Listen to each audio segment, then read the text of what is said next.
Morning. Hello. Hello. Yes, chat is working. Well, look at this. We got a new uh, award for Thou Art Pwned Owned. First. You are first. You get the first award of the day. So congratulations. Well, Caesar's luncheon. Hello. Sir Butts. Hey. Hello, Troca. Good to see you here. Tavius Tiger. Hello. Happy Friday, Nuke. Slow Snail Studios is here. Hello. Aiden is here. All right. Good morning. More Hua. Good to see you again. Eddie is here from the UK. Woot indeed. Woot indeed. Hello, Green Hood. Well, I hope you're all doing well this morning. Honestly, I thought more would happen this week. We're just so used to so much happening in the news every single week here in the United States of America. The Iran war continues to go on, even though the president just keeps saying, "Oh, it's over," or "It's almost over. Don't worry." But he's really just freaking out about markets. You know, I think that's his only concern. Every time he's like, "Yeah, we're negotiating right now with Iranian leaders." Iranian leaders come out and say, no, he hasn't reached out to us. He's not talking to us. It's kind of a crazy thing. It's like, I think Trump's lies are starting to catch up with him finally with a certain group of people. I mean, most of us have known for a long time that he's a liar, liar, pants on fire, as I sing in my song. Hello, Cool Bananas here. Clocks go forward in the UK this weekend. Don't you just hate daylight savings? We have a new DHS secretary, the Department of Homeland Security, Mark Wayne Mullins, the former senator of Oklahoma. Now looks like there's going to be a new senator in Oklahoma. One of the guys running for the Senate in Oklahoma is for uncapping the House. Speaking of which, I'm going to be holding this sign up at the No Kings protest tomorrow. Hopefully, if you are in the United States or even outside of the United States, and if you're concerned about the sharp turn towards authoritarianism here in the United States, please attend a local No Kings march. Just Google it. There's probably one within walking or driving distance of where you live. And most of them start in the afternoon. So most of them start about 3 p.m. local time, but not all of them. So make sure you check your local websites for time and location. But I'll be holding up my no cap sign, my uncap the house sign, and I'm going to try to get others to do the same. If you want to make a sign just like this, since this is like the single issue we're kind of focusing on, that'd be really cool. Send me a picture of it. Actually, I think I'll make a video about this later today. Say, hey, if you make a sign like that, hold it up at a No Kings protest, take a picture of it. I will post it on Instagram and other platforms. Give you a shout out, man. Markets are down big today. They were down big yesterday. What's the Dow at lately? It was down 1% yesterday. And that's because I think a lot of people are like, oh, Trump's not telling the truth here. I think this war is going to keep going on. I think we're going to send ground troops now. Yeah, it looks like it's down slightly for today, but well, you should. It sucks that you have to work weekends anyway, Caesars. Okay, on Blue Sky. Oh, well, thank you for that. Was that a DM or was that a reply? I'll go to Blue Sky right now. Well,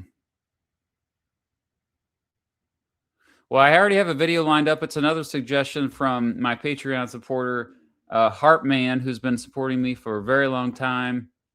So I'll check that maybe for next week. Oh, ZJ13 Goat 69 is here. Okay, there we go. There's everybody's favorite student right there. Oh, it is DM? Okay.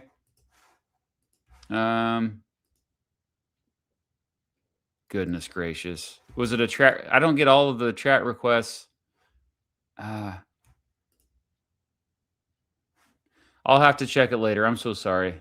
but I already have this video lined up for today. Let me show you. It's actually a channel that I've been recommended a few times already, but I haven't watched any of his videos yet. I assume it's a he is the pronoun. History Buffs Hub. Not to be confused with just History Buffs, which is that channel that reviews movies about history or historical events and sees how accurate they are, kind of like a cynical historian used to do all the time. Yeah, Heartman, my Patreon supporter, says you got to react to some of this guy's videos, and this one obviously caught my attention. 10 dumbest wars in U.S. history. Will Donald Trump's Iran conflict one day make the list? Yeah, I think it's already the dumbest war in American history. Okay, let's just get this out of the way. It's already the dumbest war in American history. Oh yeah, you've seen? Okay, some of you have already seen. All right, on you. Heck yeah. We've emailed before. Good to join you. Oh, nice to see you again, NKG Bomber. Yes, absolutely. Walls of Shame. I got a more a crowd of people that some of these folks I haven't seen in a while or are brand new to the stream. So welcome. Hello. I've been pretty good overall. I mean, I sprained my hand. I fell off. Well, I fell off in many ways. You know what I'm saying? No, but I fell. I was like doing sit-ups on one of those big inflatable balls, and I literally just fell on my hand in front of everybody at the gym. People pretending like they didn't see me. That was cool of them, but okay. So let's go ahead and react to this video. It was very cringe. Have you ever seen videos by Dr. Roy Casagrande? No, I have not. I'll write that down though. Check it out in the future. Dara Roy. Well, thank you, Walls of Shame. I appreciate that. It's getting better. I have a brace. Mr. B, is it true you're plan on being the next Ayatollah of Iran? It's already in the works, my friend. Thank you, Troka. Okay, let's just go right into the video here. I'm going to try to do better about checking the chat because I've been kind of neglecting you all. I'm so sorry about that. Again, this video is called The 10 Dumbest Wars in U.S. History. Will Donald Trump's Iran conflict one day make the list? It's already made the list. Did you know the US and Britain once almost went to war over a pig? Yes, in 1859, American farmer Lyman Cutler shot and killed a British-owned pig that was eating his potatoes. This happened on San Juan Island in northwest Washington, which was disputed territory between the US and British Columbia, now modern-day Canada. So the British tried to arrest Cutler. US troops came face-to-face with British warships in what became a 12-year standoff that required international arbitration to solve, eventually leading to the island being declared part of US territory. Luckily, nobody was hurt or wounded.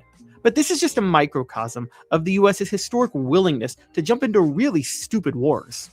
Donald Trump is... I mean, I will say this was that event that they're mentioning. I remember learning about this a long time ago. And I was like, oh, that'd make a fun little short video. And I don't think we were in any danger of going to war with the UK or Britain at that time. But it is a fun story. Now gambling his legacy on a conflict in Iran that could eventually find itself on that list if he's not careful. But how would it compare to other such interventions? Welcome into the History Buffs Hub. In this video, we're going to break down the 10 dumbest conflicts the US ever got itself involved in. Before we get started, please hit that like and subscribe button and ring the bell and turn on your notifications. Leave a comment too. Tell me what you think. Okay. History Buffs Hub wants to cover anything history related from politics to sports to pop culture, but we can't do it without your help. For this list, we're looking at military action taken by the United States that ended in disaster. We'll judge their stupidity based on casualties, what those who launched them should or should not have known even without the benefit of hindsight, and the long-term geopolitical consequences. They also all have to be accepted as strategic failures for the US, so wars or conflicts that the country won won't be on here, even if they were grossly immoral like the Spanish-American War and subsequent Filipino-American War that William McKinley launched. Wars and conflicts on this list were clear L's for the US, and ones they didn't have to fight. Now let's dive in. It's funny because often the United States has a reputation of not losing wars. That's why it was such a big deal when the United States ostensibly lost the Vietnam War. Although many people still try to frame it as like, nah, it was really just like they gave up. They could have won if they kept at it.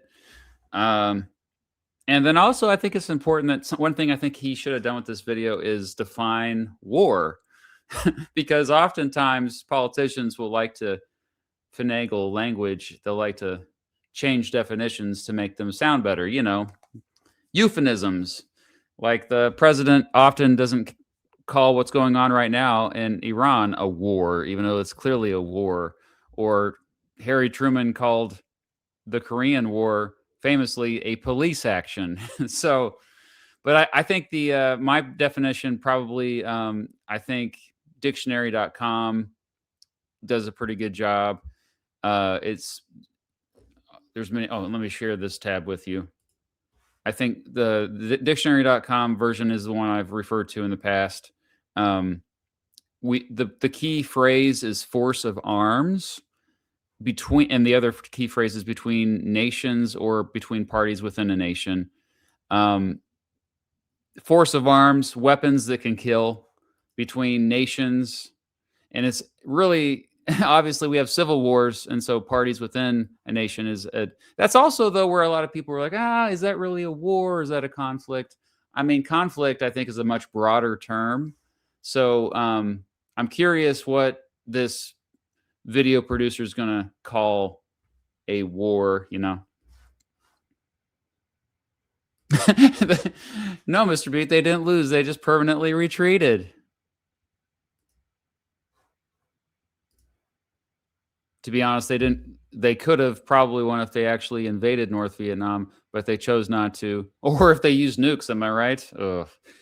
It was a lost cause even staying there in the first place. Funny given how the United States push for national sovereignty, unless you're a communist, then that's yeah, absolutely. All right, enough of these boring definitions. Let's go back to the video.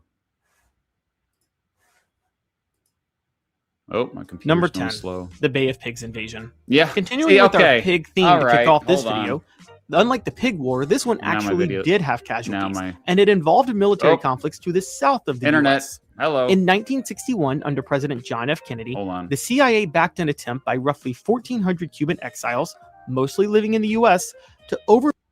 Sorry, my computer's messing up.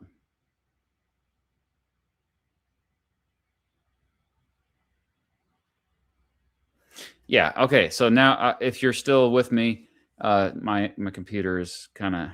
It's getting old. Anyway, can you still hear me? Chat, can you still hear me?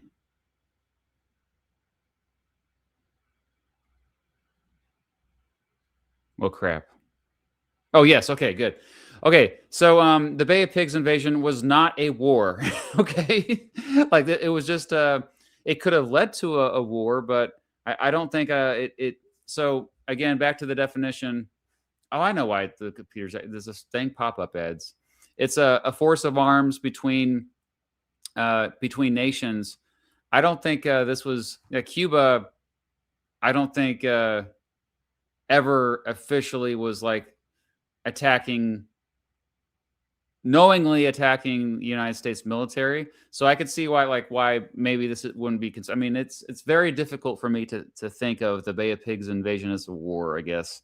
So according to the maker of this video, apparently they think that a war is there's a lot of broad categorizations. I think small wars is a distinction. Even this might be a small war. I know Cynical Historian has made this distinction in his videos that you have skirmishes like this where you could technically say they were a war, but it was a very small group of people and they were trying to lead an uprising in Cuba.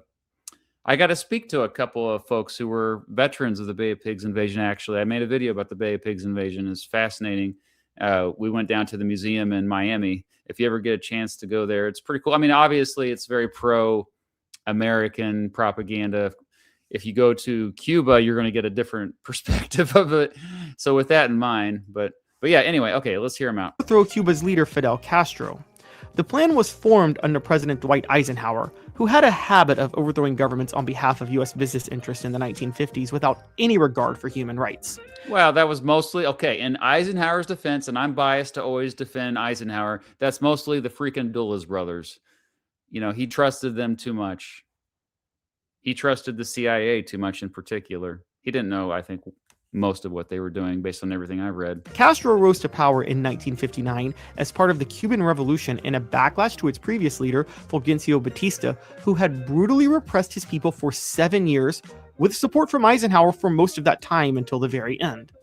Anyway, the US didn't like that Castro wouldn't be as subservient to their business interests, so they concocted this invasion that JFK saw through 3 months into his presidency. The plan was for CIA-supplied bombers to destroy Castro's air force from the ground, and the exiles, known as Brigade 2506, would land at the Bay of Pigs to secure the area before marching into Cuba, posing as a group of domestic rebels and rallying fellow rebel forces in hopes of triggering a nationwide revolt to overthrow the regime. Yep.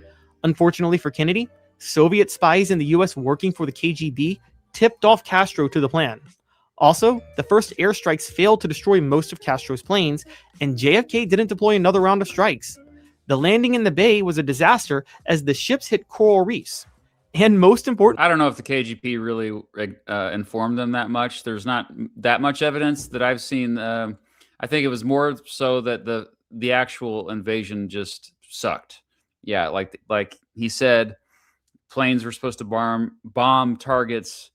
They either missed the targets they were supposed to hit, or the damage was very little.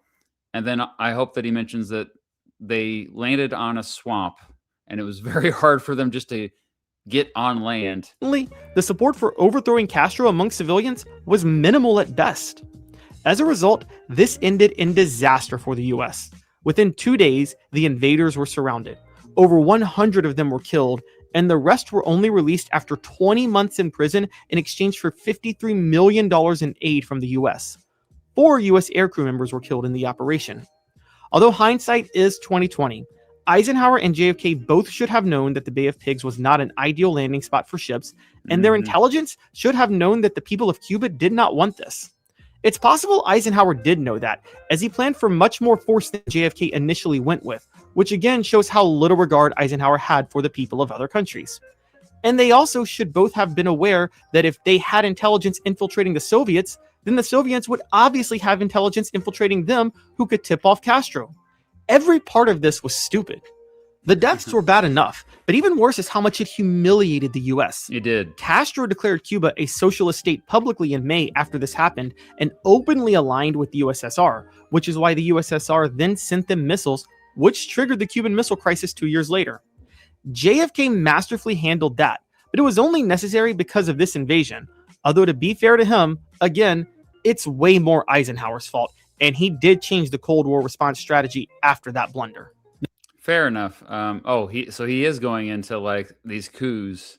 So a lot of small wars, coups, I guess you can call them. But yeah, I don't know if just calling them a straight up war is probably not accurate. But yeah, as far as the Cuban Missile Crisis, I think we need to constantly remind ourselves that that was probably the closest we got to the end of the world, I would say, considering how close a nuke was going to be dropped or going to be shot at American forces. I have a video about that, by the way. Number 9, the occupation of Nicaragua. I just did a video about all the times the United States overthrew governments around the world. This was one of them. 1912 was the first time, but actually a few years later they were trying to take it over again. And then, yeah, many troops just kind of hung around there. But granted, a lot of these troops, the local government was cool with it. They said, yeah, we need your help. Can you help us police things? We go from pig wars to banana wars. The occupation of Nicaragua was part of a series of conflicts between the United States and Central America at the beginning of the 20th century, all in the name of restoring order to countries that grow bananas, but in reality trying to extract their resources like bananas. Anyway, this conflict stems from the United States overthrow of the United Fruit Company was the primary business interest. That company had a lot of investments there, and that's why. And they mostly harvested bananas. That's where the name comes from. Hello, Hudson's here. All right, I finally caught you. Hudson edits some of my videos, so send your love to Hudson. the ruling Liberal Party in the country in 1910, to install Conservative Party leader Juan Jose Estrada Morales as president because he was willing to allow American businesses to extract resources from the area at his people's expense. However, the ongoing conflict between the parties deteriorated, forcing Estrada to resign in 1912, but his successor, Adolfo Diaz Racino, couldn't quell the tension. Minister of War General Luis Mena Vado, who forced Estrada's resignation, then led a revolt in 1912 against Diaz, despite Mena being a conservative himself. With various factions of the Liberal Party behind him, Mena was able to seize control of U.S.-owned property like banks and railway ships. William Taft then sent in troops to support Diaz and the ruling government, which remained until 1925, when Carlos Jose Solorzano Gutierrez defeated Emiliano Chamorro Vargas with a more moderate coalition that included centrist conservatives and many liberals looking to just defeat the ultra-conservative government. Under Calvin Coolidge, the U.S. accepted that result, but Chamorro then led a coup to install himself back into power, sparking a civil war from the liberals. Chamorro resigned after he couldn't consolidate support, naming Sebastian Reyes Vega as his replacement. But with the international community not recognizing him as the leader, the Nicaraguan Congress put Diaz back in power. Assuming control with U.S. support, though, only further engaged the liberals, and Liberal commander Augusto Cesar Sandino led a group of revolutionaries who refused to give up. As the U.S. pushed back, Sandino's guerrilla forces only grew, reaching up to 5,000 men, and they killed several U.S. soldiers in the region. Eventually, under Herbert Hoover, the U.S. began to withdraw, and Liberal Party leader Juan Batista Sacasa took over in 1933. So 21 years later, amidst the death of 159 Americans, Nicaragua was in the exact same place it was before, and U.S. actions only fostered more instability, one that would allow it to descend into a dictatorship by 1936 as Anastasio Somoza Garcia took power, ironically because of his position in the National Guard that he took with the help of U.S. Marines. In the decades that followed, Nicaragua became a hallmark of political instability in the region because of U.S. imperialism, something that exists to this day. What every U.S. leader should have taken into account before wasting lives and resources in Nicaragua is that unlike other countries in the Banana Wars, Nicaragua had a deep sense of nationalism already, and a significant portion of people who wouldn't take colonialism lying down. The cities of Leon and I think you could say that with all the Latin American countries affected by the Banana Wars. Grenada in that country were founded in 1524 and are older than any other current Central American municipality, and were back then too. There was a deep pride in the country that just didn't exist elsewhere. Failure to recognize that and how backing the Conservative Party would foster resentment is what made this such a dumb war. If one good thing came out of the occupation, it's the good neighbor policy that Franklin D. Roosevelt adopted in 1933, aiming to improve U.S. relations with Latin America by moving from militarism to cooperation, which would foster much stronger economic partnerships in the future. It's one of the most underrated aspects of FDR's presidency. Heck yeah. Shout out to the good neighbor policy. I'm so glad that he mentioned that. Honestly, Calvin Coolidge, he was wanting to get out of Nicaragua too. He was unsuccessful at completely doing so. But I believe, if I remember correctly, that the process of withdrawing started under Coolidge and then continued under Hoover, and then FDR is then that's when everybody was gone. But all three of them were for the good neighbor policy. All three of them were like, okay, let's stop overthrowing Latin American governments. These banana wars were ridiculous, right? Cool Banana? Call me crazy, but I feel speaking of banana wars, yeah, I agree. Oh, that's nice of you to say, Caesar. Well, thank you so much. That's really kind of you to say that. Trump take a lesson from anything? I don't think so, Riley.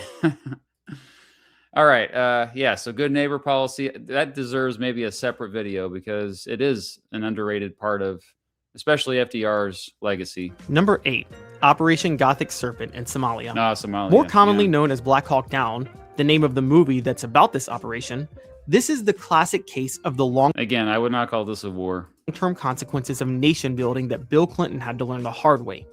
In 1992, George H.W. Bush, during his lame duck session after losing his re-election bid, led a coalition of United Nations forces to provide humanitarian assistance in Somalia after famine there led to the collapse of the Somali Democratic Government and the outbreak of the Somali Civil War. This morphed into an attempt to establish a centralized government and functioning democracy early into Clinton's presidency. In response, Muhammad Aidid, leader of the Somali National Alliance, attacked UN troops, and his faction was gaining major control in parts of the region. Clinton launched a bloody raid in an attempt to capture him in the summer of that year, killing many elders and civilians who were part of groups loyal to the alliance. Then he launched Operation Gothic Serpent, a plan to capture two of Aidid's top lieutenants to get him, and it was carried out in October of 1993 in what became known as the Battle of Mogadishu. In that battle, two UH-60 Black Hawk helicopters were shot down, so the capture mission turned into a rescue mission as U.S. Special Ops focused on freeing the troops who were trapped as a result of the helicopter going down. 18 Americans were killed in the battle, and the U.S. began withdrawing over a 6-month period afterward with nothing to show for their efforts. However, the casualties alone didn't put this one on here. It's also due to the fact that that mission fostered anti-American sentiment and emboldened radical terror cells, most notably Al-Qaeda, which was able to gain a level of support in the region. Clinton's nation building proved disastrous, and it wasn't why the US was there in the first place. So it was absolutely a stupid decision that had drastic consequences beyond the soldiers killed, which was bad enough. Number 7. All right, yeah. So I think before we get to Lebanon War, which the United States had a small presence there, but really not that big. Okay, anyway. 7. Somalia. The thing about Bill Clinton is he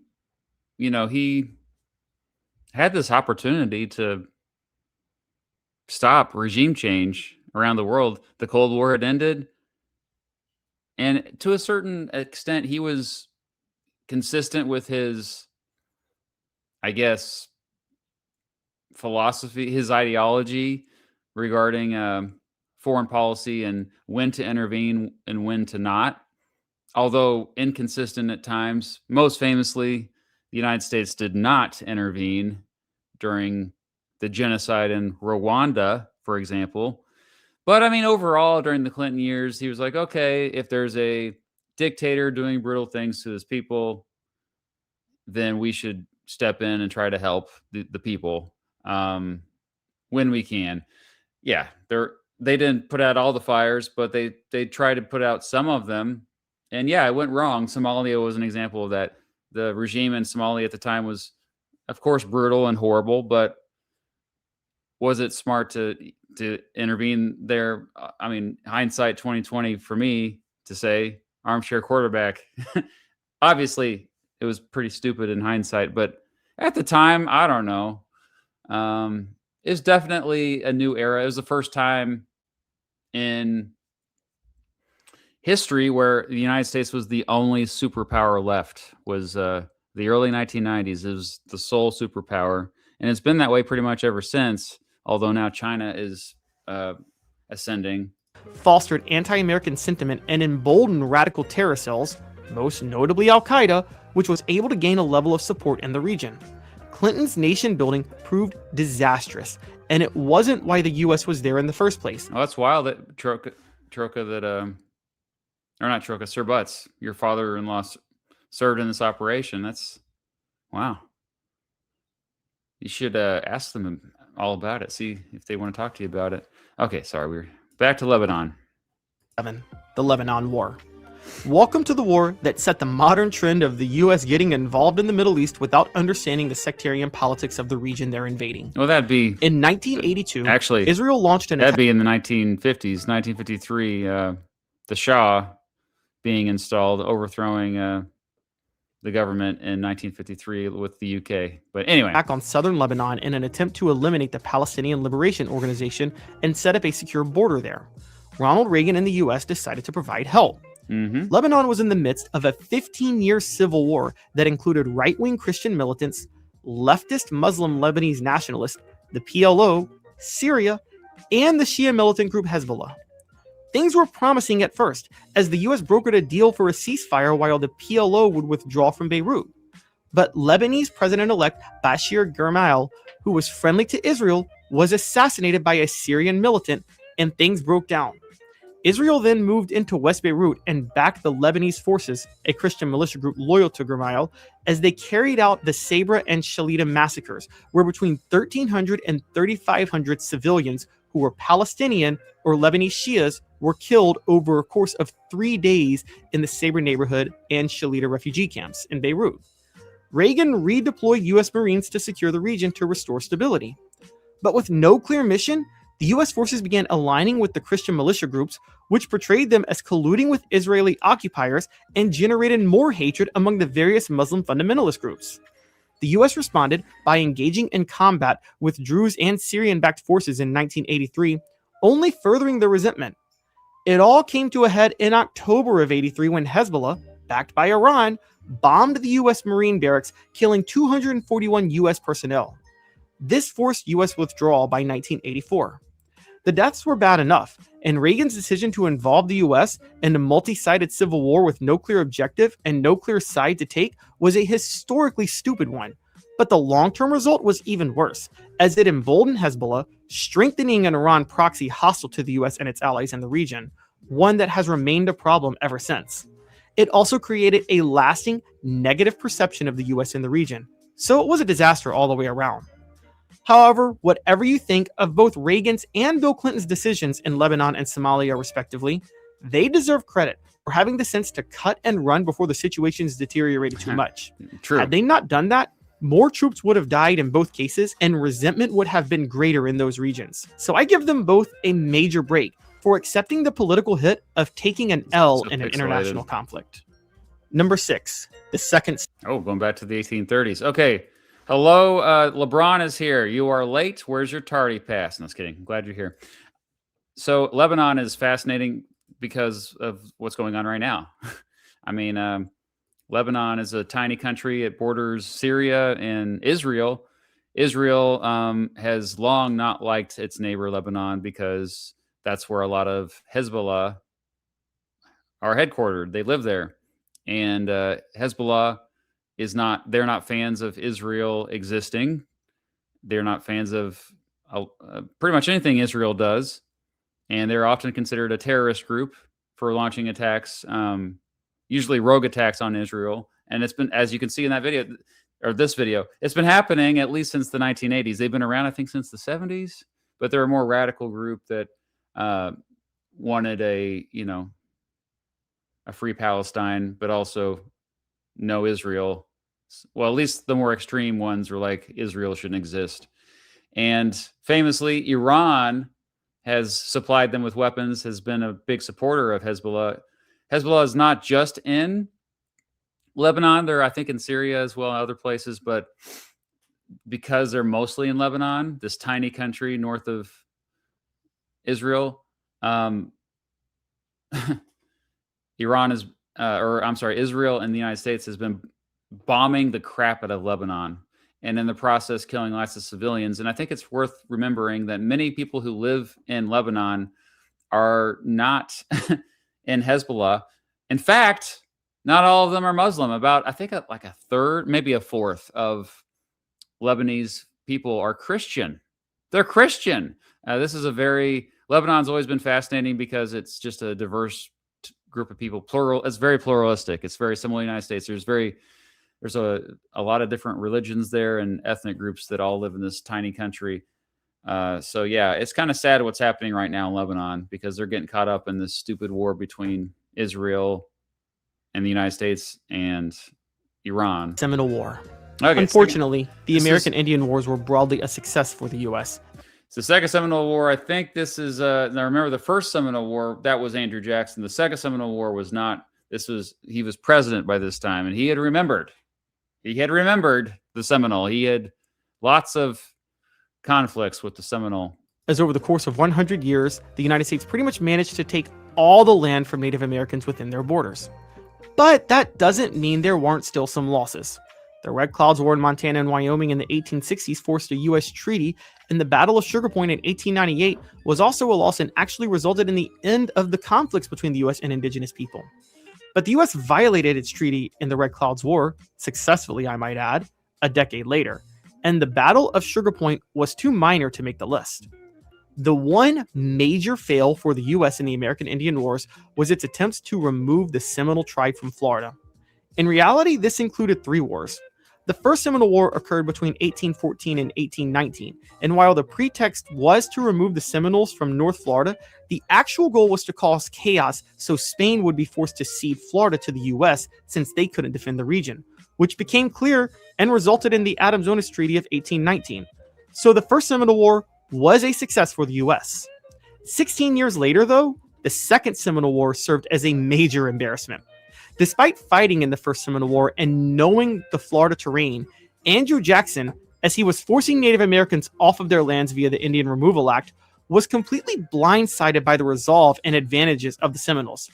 Jackson sent 30,000 troops to forcibly remove Seminoles from the region, but given the Seminoles' knowledge of the swamps and the Everglades, they were able to use their fighting force of just 2,000 warriors to hold their ground. They used ambush and guerrilla tactics and managed to drag the war on for 7 years through 4 different presidents, and John Tyler finally ended it in 1842 with no peace treaty and no surrender from the Seminoles. Although the cost of the war was huge for the Seminoles, with many having to leave anyway after their plantations were destroyed, a distinct population remained. About 1,500 American soldiers were killed in this war, and they accomplished nothing. Jackson was stupid for this because, again, having fought in Florida, he should have known the terrain and the Seminole advantage. To be fair, maybe he didn't know the South Florida terrain as well, and that's where the Seminole tribe was pushed, but he was still beyond. I was going to say North Florida was easier to fight in than the swamps of South Florida. Reckless. And from a long-term perspective, the Seminole tribe remained, surviving even a scorched earth attempt by white settlers in the 1850s known as the Third Seminole War to take the land. Over 4,000 Seminoles still live in Florida. By any metric, this attempted removal was a complete failure for the U.S. and an embarrassing one at that. Number 5, the Russian Civil War. In his attempt to make the U.S. relevant on the global stage. Most Americans don't know that the United States sent soldiers to the Russian Civil War, and this was during World War I, of course, towards the tail end of it. I don't know much about this, but it is crazy. I don't remember how I found out about it, actually. It was recent, in recent years, that I found out about this. Woodrow Wilson certainly got involved in a lot of wars. But regardless of how you feel about it and how hated he was for it at the time, there was a strategic reason to get involved in World War I that did work out long term. And in the Western Hemisphere, his involvement in the Mexican Revolution and occupation of the Dominican Republic did achieve U.S. goals. His one clear failure was the Russian Civil War. Here's where the U.S. clear failure of troops intervening. I would say Haiti, Dominican Republic, Mexico, those 3, those coup attempts. Although Mexico, the coup attempt was technically under Taft, but yeah, I would say those occupations of Hispaniola during his administration were probably worse. To stop the spread of communism, only to fail miserably. The Civil War came after Vladimir Lenin led the Bolshevik Revolution in 1917 as the Red Army of Communist Bolsheviks, the Green Army of Peasant Nationalists, and the White Army of Monarchists, Liberals, and Anti-Communists all went to war for the control of Russia. Fearing the spread of communism that would threaten the West if the Red Army won, Wilson led a coalition of countries to send Allied troops into Russia to help with the White Army in response to the murder of the Romanov family, including Tsar Nicholas II, his wife, and his children in the summer of 1918, despite the fact that the Tsar had abdicated his position as emperor of the country a year earlier. Since the Allies were still fighting World War I and Russia was on that side before withdrawing in 1917, the mission was super confusing, as on one hand, they were trying to prevent the Red Army from winning, but on the other hand, they were trying to prevent the Germans from expanding into the territory. Combine that with the anti-Bolshevik groups being severely fractured and the lack of appetite from the civilians of the world to fight, and there was no way this was going to be a successful mission. All they did was legitimize the Red Army, who framed the war as a nationalistic fight against foreign invaders looking to colonize them and using the White Army as puppets to do so. The more troops went in, the stronger the Reds became, and by 1920, Wilson gave up and decided to withdraw. Over 400 US soldiers were killed in this intervention, and the end result was disastrous, as the Soviet Union was formed in 1922, creating a geopolitical nightmare for the US that would last for 70 years. Isn't it crazy? I just looked up the specific number. I didn't know this off the top of my head, but approximately 13,000 American soldiers were sent to Russia during the Russian Civil War. So we always lump this in with the Great War, World War I, but no, this was a separate force that was sent. I think mostly Siberia, if I recall correctly. So it's wild that this is just not taught at all, even at the college level in American history classes. Wilson should have known that there was no way he could interfere in that situation, particularly given Russia's history. So while his foreign policy seemed vindicated and wise by the end of World War II, this particular move was one of abject. Are you really from Haiti? That's pretty cool. Welcome to the chat. Yeah. Sorry about the United States trying to overthrow your government a couple times. Stupidity. Number 4, the Chinese Civil War. Yeah. After failing to stop Russia from falling to communism in the 1920s in an ill-advised intervention, the United States once again made an ill-advised intervention, roughly 30 years later, and had the same mistake in China. Harry Truman already had a reputation of a war president because of his decisions to drop the bombs on Hiroshima and Nagasaki, establish agencies like the CIA and NATO, and his failure in the Korean War. But the bombs were part of World War II. The Korean War's initial goals were justified and a success as they withheld North Korean forces from... And the Korean War was the United Nations mostly it was not just the United States that was calling for intervention there. You could also bring up Truman's secret aid to those protecting the government in Greece in the late 1940s as well. But yeah, NATO was also something that wasn't just Truman's idea. What's the other thing you mentioned? I mean, there's a lot of things that were not just Truman. The CIA. The CIA, yeah, he created it, but I think, and remember, Congress passes laws. He signed it into law. South Korea, and it then ended in a stalemate. So even though it was stupid to follow North Korea past the 38th parallel, that war didn't make this list. Truman's stupidest decision was before that, though, and it was getting involved in the Chinese Civil War. This was a war that broke out in 1927 between the KMT-led government of China and the Chinese Communist Party, with a break during World War II so they could both fight off Japan.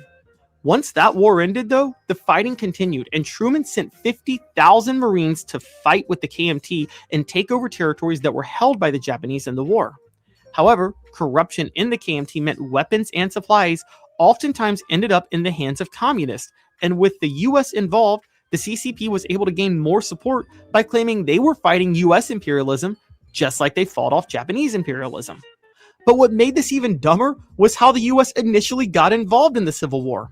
Truman sent beloved War General George Marshall to broker a ceasefire between the CCP and KMT, which halted a KMT nationalist offensive in Manchuria that might have been successful and gave the CCP time to regroup. The combination of that and perception of US involvement made the CCP much stronger, and by 1948, the communist victory was inevitable. Chairman Mao took over in 1949 as US forces withdrew. The result was 164 American deaths and China having fallen to communism, a geopolitical disaster for years to come. Perhaps China would have always fallen, but Truman certainly made it easier here. I always give Truman a break because every decision he made, given the time he took over, was going to have extreme consequences one way or the other, and there were fewer right answers for him than any other president. But that naturally meant when he did get things wrong, he got them drastically wrong. And this was one of those times. He also got something else wrong that set the stage for another disaster roughly 20 years later and leads to our next intervention. Number 3, the Vietnam War. Well, although it's most famous for how it played out in the... Truman didn't have much to do with Vietnam. I mean, at that time, the French were leading everything. But yeah, Vietnam War. I'm glad he mentioned this. This is obviously this is a bad one. It's a big one. I have a whole video about the Vietnam War, and I'm curious to what he says about Eisenhower and Kennedy escalating involvement. 1960s and 1970s. The Vietnam War catastrophe is rooted in a series of missteps by several US presidents dating back to the end of World War II. It all started when the French tried to bring the area back under its rule, which it had been since the 1880s, even though the people wanted their independence. That sparked the Indochina Wars, and Harry Truman made the fateful decision to back the French. This was because one of the two groups fighting the French was a communist faction, and Truman believed in the domino theory. Anyway, after the wars ended in 1954, the country split along the 17th. You should have explained the domino theory. Just to review the domino theory, it's the belief that if one country falls to communism, then the countries around it will also follow the communism. And then just like dominoes, next thing you know, the whole world is communist. Parallel with the communists taking over North Vietnam and the pro-American capitalists taking over South Vietnam led by Ngo Dinh Diem, who was extremely oppressive. Dwight Eisenhower sent advisors and provided support for Diem's brutal government, but the harsher Diem got, the more he pushed his own civilians to sympathize with the communists in the North. By the time John F. Kennedy became president, the communist Viet Cong guerrilla army began taking control of the region, so U.S. troop levels increased from 1,000 to 16,000.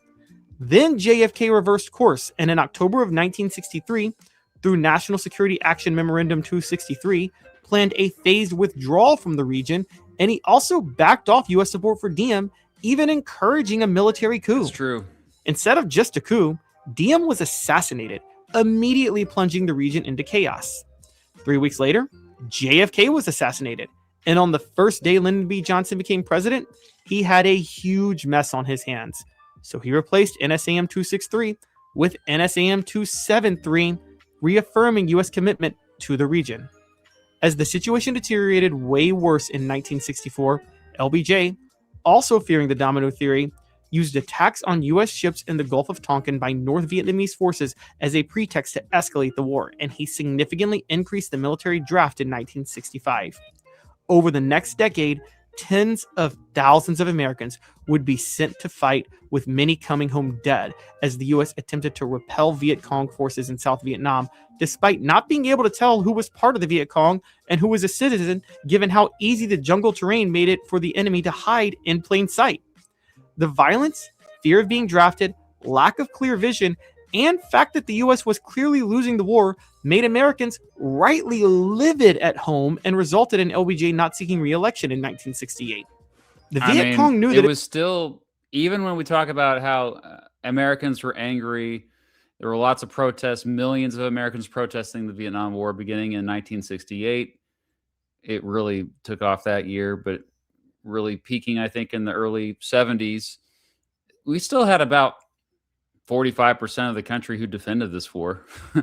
We can't forget that. Support from civilians would increase the longer the U.S. was there, and the angrier American voters would get. So they knew they could sustain way more loss of life, and they did. But after the war derailed LBJ's presidency, Richard Nixon came in 1968 and expanded it to Cambodia and Laos, bombing those regions because the Viet Cong and North Vietnamese were stationing supplies there. That generated sympathy for communism in those areas. Finally, in 1975, the U.S. gave up and pulled out. So we call blowback. The result was Vietnam reunifying under communist rule, Cambodia falling to communist rule with Pol Pot and the Khmer Rouge, and Laos falling to communist rule. Pol Pot, one of the most brutal dictators in world history, not only committing genocide, but the way he committed genocide was kind of crazy. With Pathet Lao. And in the process, 70,000 Americans died and countless numbers of civilians and soldiers in each of those countries did. So in the end, the result of the war was tens of thousands of Americans dying, only to see 3 more countries fall to communism, which they were dying to stop. Every president covering this war made a dumb decision. Truman screwed up backing the French in the Indochina Wars, and he should have known that would have increased sympathy for communism. Sorry, but Franklin D. Roosevelt wouldn't have made that mistake, as FDR's anti-colonial sentiment highlighted his foreign policy wisdom, and it showed he was right to not think much of Truman's understanding of the world. We got an FDR fan here. After the split, though, Eisenhower never should have gotten the U.S. involved to back a repressive dictator, knowing that would generate even more communist sympathy. JFK then screwed up by committing troops only to then plan a withdrawal and tacitly approve the assassination of the leader, knowing it would cause chaos. And LBJ screwed up by making the wrong decision to escalate the war when he should have known there was no shot at winning. Finally, Nixon screwed up, expanding it to 2 other countries, resulting in them both falling to communism. He sure did, Truth be told, not one of those decisions is as obviously stupid as so many other decisions. At least temporarily, but still, like the fact that the United States has a long history of siding with dictators, I think it would astound many people to find that out. That, yeah, oftentimes we sided with the brutal dictators. When I say we, I mean the American government. On this list, but in the conglomerate, they are. And the result is such a catastrophe that it had to be high up here. If one president makes the right decision, the war is significantly less disastrous than it turned out to be.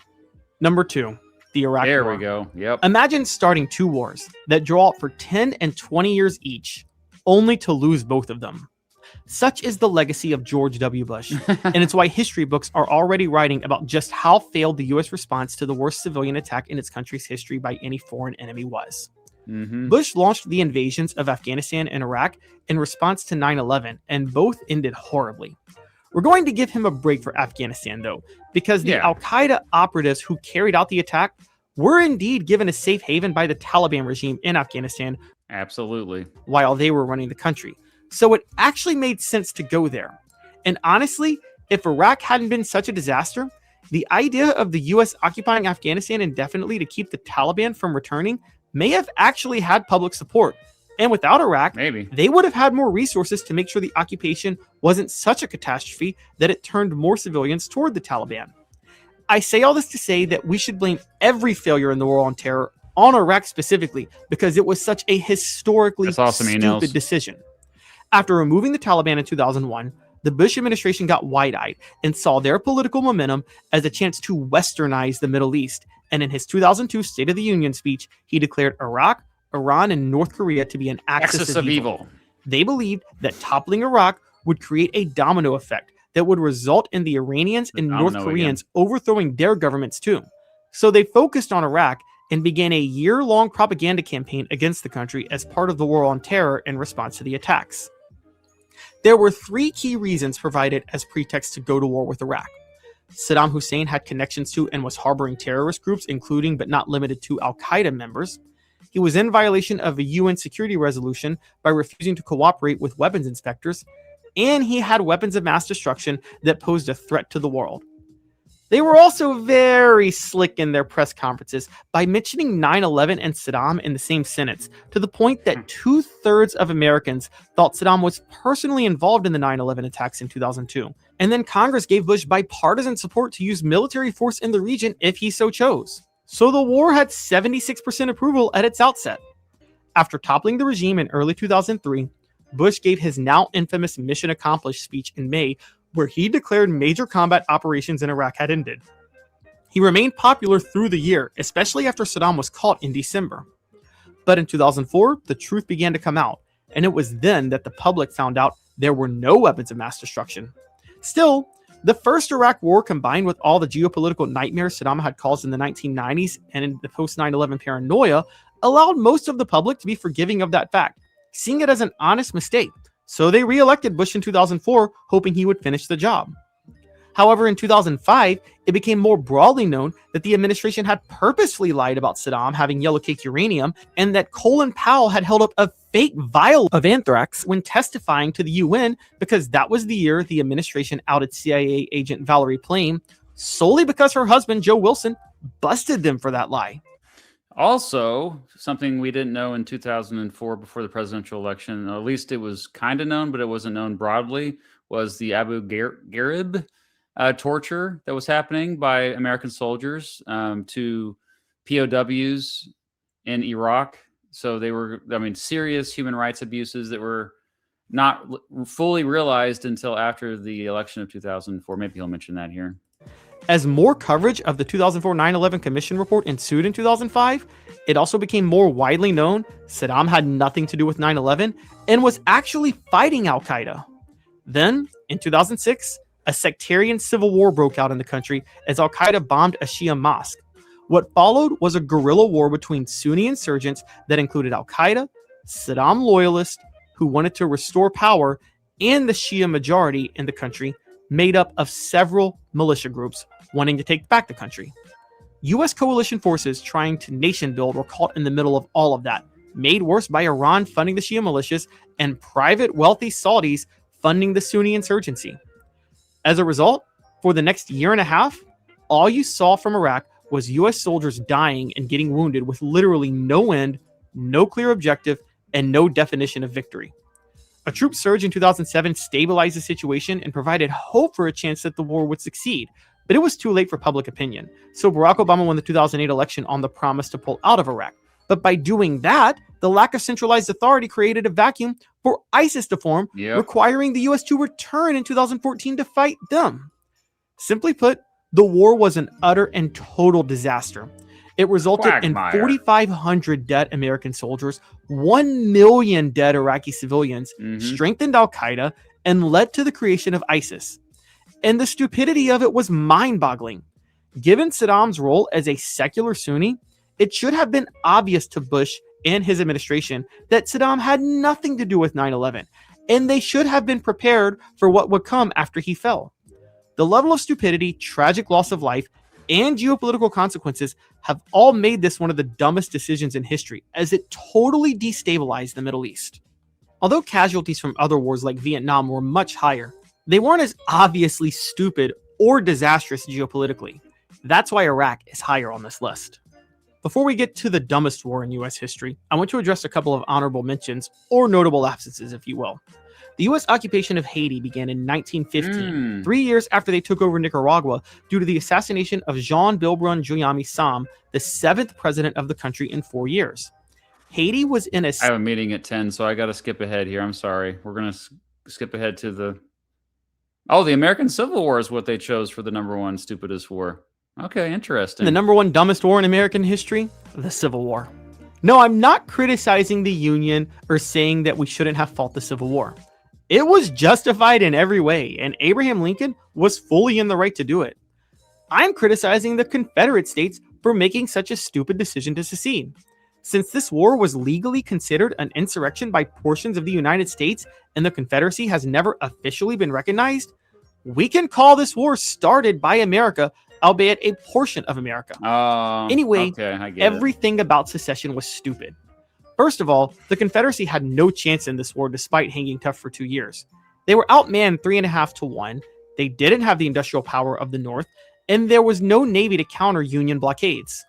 So this war was lost from the moment it started. Their only real plan was to exhaust the North to the point that the will to fight wouldn't be there, so politically the only option would be to let them secede. But think for 2 seconds how that would end up. Despite what anybody tells you, the key reason for secession was slavery. Confederate states seceded because the election of Lincoln would prevent their ability to expand slavery into U.S. territories, and they feared he wouldn't enforce the Compromise of 1850, which would also make it difficult to contain runaway slaves into free areas. Well, if they did achieve their independence, then they still wouldn't be able to expand slavery into the U.S. territories, since that wasn't their land. And if they did, it would have triggered another war, this time one that the Union was much more willing to fight, since it would have been an invasion, and one they likely would have won even more easily. Also, Lincoln would no longer have to enforce the Fugitive Slave Act when it came to runaway slaves from the Confederacy anyway, because, well, the Compromise of 1850 wouldn't apply to foreign entities. Those are really good points. Okay, I do have a meeting at 10, so I have to end this here. But yeah, I thought that was a pretty solid video. I think that their definition of war was, I think it's different than mine. So these small skirmishes are often lumped in. So, but yeah, seeing the Iraq War on there, Vietnam War, I would also add Afghanistan War. Civil War, if you spin it that way, that it was actually the Confederates who were the ones who were dumb in this case, then I get their point. Compromise of 1850. Okay. Anyway, thank you all for being here. It was good to see a good turnout today. Good attendance today. Have a good weekend. And if you are new here, I do this every Friday morning at 9 a.m. Central. I react to typically a history video and sometimes comment on current events, trying to add some context with American history. All right, y'all. Have a good weekend. We'll see you later.